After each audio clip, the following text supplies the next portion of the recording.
미소포니아의 사전적 정의는 특정한 소리에 지나치게 예민하게 반응하는 청각 과민증입니다. 소리 혐오증이라고도 해요. 선택적 소음 과민 증후군이라고도 하고요. 주로 10살 전후에 이 증상이 나타나는데 저는 14살 때 처음 나타났던 것 같아요. 이게 명확한 원인이나 증상이 규명된 게 없어서 정신질환으로 구분을 해야 되냐 하는 논쟁이 있는데 2000년도에 신경학적 장애로는 공식 인정을 받았다고 하고요. 어쨌거나 청력이나 청각 자체의 문제는 아니라고 합니다. 흔히 쩝쩝거리는 소리들은 많이 싫어하시죠.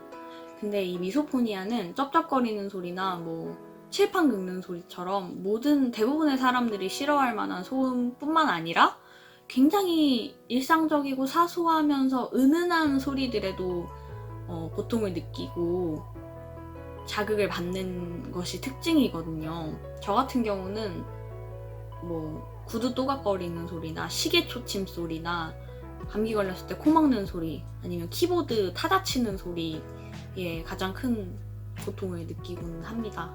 그리고 소리뿐만 아니라 시각적 이미지에도 같은 증상이 나타나요. 저 같은 경우는 다리를 떠는 사람을 못 보고요. 이렇게 앞뒤로 팔을 흔들면서 걸어가는 사람이 있으면 볼 수는 있는데 이렇게 일렬로 바로 뒤에 서서 걸어가지는 못해요. 아니면 가방에 키링 같은 거 달랑달랑 하면 그것도 못 쳐다보고요. 소리는 사실 어떤 눈에 보이는 형체나 촉각으로 느낄 수 있는 게 아니잖아요. 근데 이 소리가 들어오는 느낌이 누군가가 내 귀에다가 손가락을 갑자기 집어넣는 거예요. 아니면 바람을 불어넣거나 더 기분 나쁜 쪽으로 상상을 한번 해보세요. 버스에 이렇게 혼자 앉아있는데 뒤에 앉은 사람이 갑자기 내 귀에다가 손가락을 훅 집어넣는 거예요. 그러면 너무 황당하고 짜증나고 불쾌하고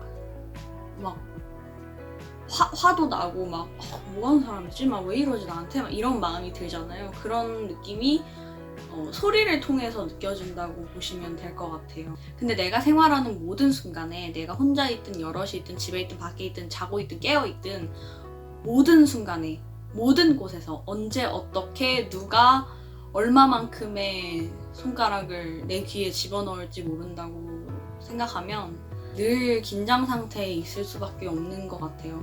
저는 그렇게 8년을 살았잖아요. 앞으로 80년을 더 살아야 하고. 근데 8년 동안 점점점 예민해지고 싫어하는 소리들이 더 많아지고 소리에 대한 스트레스도 더 커졌는데 앞으로 나는 80년을 어떻게 살아야 할까? 그런 고민이 진짜 많이 돼요. 지금도 이 정도인데. 그래서 심한 경우에는 이것 때문에 자살을 생각하는 사람도 있다고 하더라고요. 근데 까놓고 얘기하면 그 소리가 들리는 순간에는 그런 나쁜 생각들이 드는 것 같아요. 가끔은 진짜 귀가 멀어버리는 게 차라리 속 편하지 않을까 이런 생각도 들 만큼 정말 좋지 않은 생각들이 막 들 만큼 늘 그렇게 생각을 하는 건 아니고 그 순간에 그 소리가 들려오는 순간에 너무 괴로운 그 짧은 순간에 정말 별의 별 생각이 다 스쳐 지나가요. 괴로울 때 누구나 그렇듯. 그래서 이어폰이나 귀마개 없이는 외출이 불가능하고 ASMR 절대 못 듣고요. 먹방 보는 거 되게 좋아하는데 먹방도 소리 거의 0으로 해놓고 그냥 먹는 것만 봐요. 무슨 얘기를 하는지는 중요하지 않아. 그냥 먹는 것만 보고 소리 안 듣고. 불편하죠. 근데 불편한 게 문제가 아니라 오해를 정말 많이 받아요. 말씀드렸다시피 늘 긴장 상태로 있고 예민하고 기분이 좋다가도 그 소리들이 들리는 순간 표정 관리가 안 되고 가끔은 이제 무의식적으로 신경질을 내버릴 때도 있거든요. 그러니까 같이 있는 사람한테 그러는 게 아니라 그냥 혼자 이렇게 할 때가 있어요. 그러면은 최대한 다른 사람들한테 피해를 주지 않으려고 이게 제어가 안 될 때가 있거든요. 재채기처럼. 그래도 재채기보다는 참기 쉽지 않냐, 핑계 아니냐라고 생각할 수 있지만 네, 참을 수 있어요. 재채기보다는 참기 쉬워요. 그래서 100번 중에 98번은 참아요. 근데 정말 참아지지 않는 한두 번이 꼭 있고, 그 한두 번이 매일매일 있으면 나를 자주 만나는 사람은 그 한두 번의 순간도 자주 보겠죠? 그러면 보는 사람들은 쟤는 왜 저렇게 자주 예민할까? 이렇게 신경질적이고 왜 저렇게 기분이 막 왔다 갔다 할까? 이렇게 생각을 할 테니까 그것 때문에 사람들도 저를 많이 불편해했고 저도 미안한 게 많아지니까 뭔가 어울려 지내는 걸 잘 못하고 단체 생활도 힘들고 막 알바도 빨리빨리 그만둬버리고 왜냐하면 알바 같은 경우는 어떤 특정한 공간에서 그 싫은 소리들이 계속 반복적으로 들리면 그 공간 자체에 대한 공포심이 생겨요. 근데 저는 중학교도 입학하기 전에 이 증상이 나타나서 지금 생각해보면 중고등학교를 6년씩이나 어떻게 다녔나 싶어요. 그러니까 선생님이나 친구들한테 되게 요상한 애로 많이 보였을 거예요. 저도 알아요.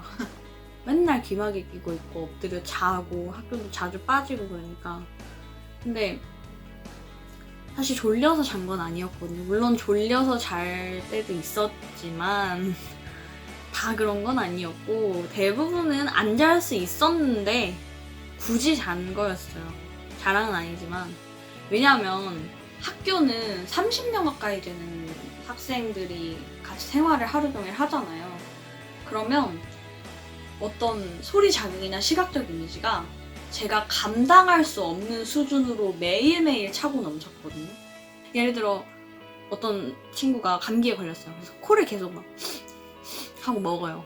그러면 귀마개를 일단 껴. 근데 그 소리들은 사실 귀마개를 껴도 들어와요. 수업 시간에는 특히 조용하니까 더 잘 들어. 그래도 일단은 귀마개를 끼고 참. 근데 저쪽에서 누가 다리를 떨어. 안 보려면 이쪽으로 고개를 이렇게 돌려요. 근데 이쪽에서 또 다리를 떨어. 그럼 이렇게 숙여. 근데 그 와중에 소리는 계속 들어와. 그러면은 사방의 모든 공간에서 내 시청각을 자극을 하는데 이걸 내가 차단해버릴 방법은 사실 자는 거밖에 없잖아요. 핑계이긴 한데 저는 그땐 정말 괴로웠어요. 정말 괴로웠어요. 나랑 한 학년이라도 같은 교실을 써봤던 친구들이라면 다 알 거야. 나는 그때 너무 괴로웠어. 맨날 학교에서 막 우중충하게 이렇게 막 괴로워하고 짜증스러운 모습도 많이 보이고 그랬던 것 같아요. 웬만하면요. 어차피 이해도 잘 못해요. 그러니까 이해를 안 해준다는 게 아니라 물론 안 해주는 사람들도 있었지만 대부분은 이제 공감을 잘 못하죠. 왜냐면 저는 고양이를 되게 좋아하는데 고양이를 무서워하는 사람이 있으면 제가 100% 그 마음을 헤아릴 수가 없잖아요. 느껴보지 않았으니까. 그러니까 겪어보지 않은 부분이기 때문에 당연히 다 온전히 받아들이기 힘들 거라고 생각해요. 그래도 어떤 사람, 그러니까 나와 자주 붙어있는 어떤 사람의 습관이 나를 괴롭게 한다. 그러면 얘기는 한번 해봐요. 그러면 근데 사실 사람들도 들을 때는 그렇구나. 힘들겠다. 내가 조심할게. 라고는 하지만 결국 그 사람도 이제 자기의 습관이기 때문에 계속 반복을 하거든요. 그럼 그때마다 제가 미안한데 미안해 조심 좀 해주라. 내가 저번에 얘기했잖아 하면서 할 수가 없는 노릇이기 때문에 듣는 사람들도 짜증나고 그래서 그냥 한번 얘기하고 말아요. 이 증상 자체를 공개하는 것에 의의를 두고 그리고 또 어떤 경우에 얘기하냐면 내가 너무 예상치 못한 타이밍에서 무의식적으로 신경질을 낼 때가 있으니까 그게 이제 너 때문이 아니고 내가 이런 증상이 있기 때문이니까 너무 놀래지 말고 나도 최대한 조심을 할 테니 혹여 내가 그 짜증을 참지 못하고 방출을 하더라도 조금만 이해를 해줘라. 조심하겠다 하면서 양해를 구할 때도 있죠. 고3 때 수능 끝나고 동네 정신과에 갔어요. 근데 거기서 처음 본 케이스라면서 대학병원을 소개를 시켜주셨거든요. 그래서 예약을 하고 2시간을 걸려서 가서 3시간짜리 심리검사를 하고 한 달 뒤에 검사 결과를 들으러 갔는데 결과 듣는데 진짜 5분도 안 걸린 것 같아요.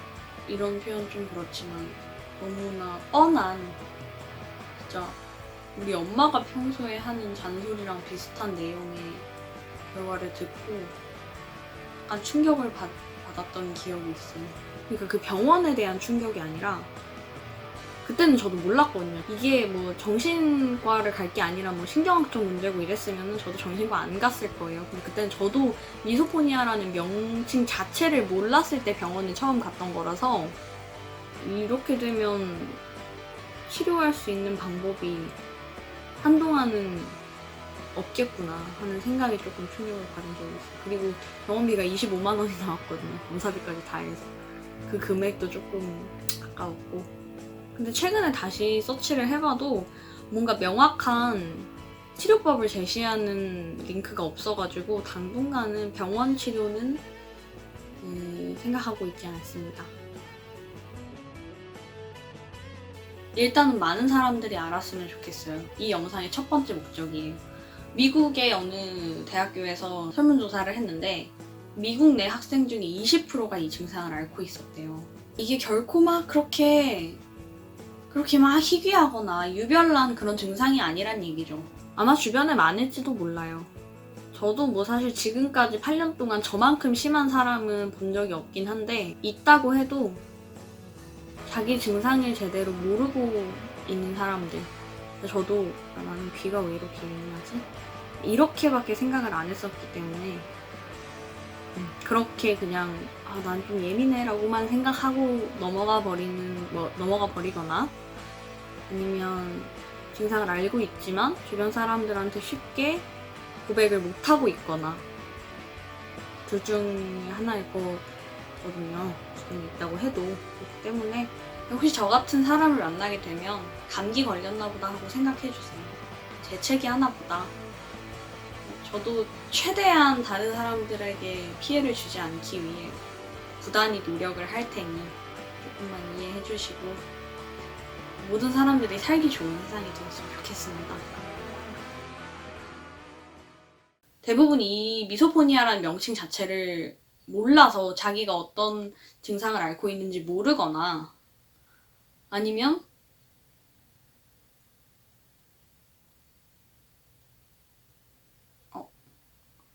다시